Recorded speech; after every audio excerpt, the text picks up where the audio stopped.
Hello there, kia ora. While we try and drown out that loud snapping sound of something under a lot of pressure, cracking suddenly, news hit on Tuesday that Aotearoa New Zealand had dropped out of the top 3 positions for the World Corruption Perception Index for the first time since the index was started in 1993.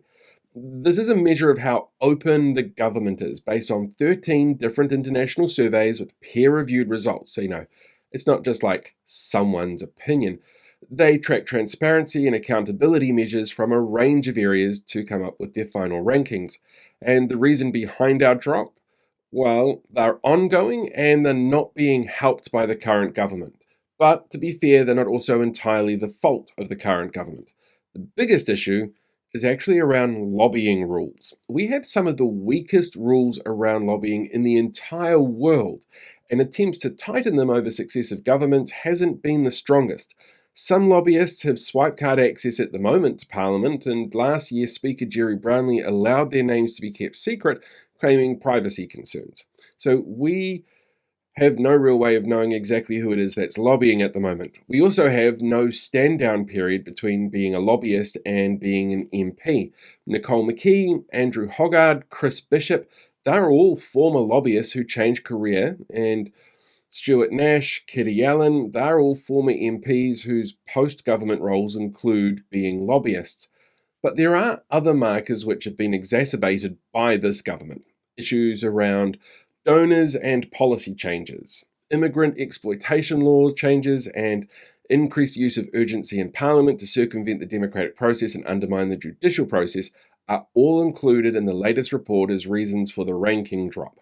And that's not likely to change anytime soon. The processes this government has decided to use and the laws that they've changed or rushed, they're not going to alter them because of an international report. In fact, this government has shown that evidence-based decision-making isn't really a concern or strong point of theirs. And there are some parts of the coalition that are more averse to facts and evidence than others, and there's another part of the coalition that's much more averse to honesty. News investigated and found organisers told Seymour not once, we've been told to keep off the steps, but twice, we've been told by security that we cannot go off the steps. and he still hit the gas. They said that these guys can't, but I said, well, what are they going to do? Bring me before Privileges Committee for driving a Land Rover? But the risks of a lack of transparency in our government and the way it works is a problem. The public losing faith in the instruments and institutions of governance means that we see a disengagement level increase. We see a bigger risk of losing social cohesion as social ability changes for the government to do its job. And these become even more problematic in times of crisis, when people really rely on those structures in times of need. So what may seem like a small story is actually a sign of a bigger issue, and one that could get worse if left unchecked. When the next election rolls around, it's important to make sure that we know how parties vying for our votes intend to ensure the trust in our systems are restored and the processes are as transparent as possible.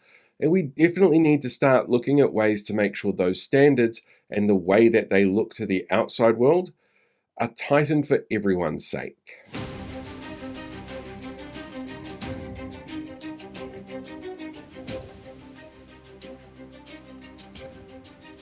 Hey, thanks for checking out today's video. Make sure you like, share, subscribe so you get more updates as we go along.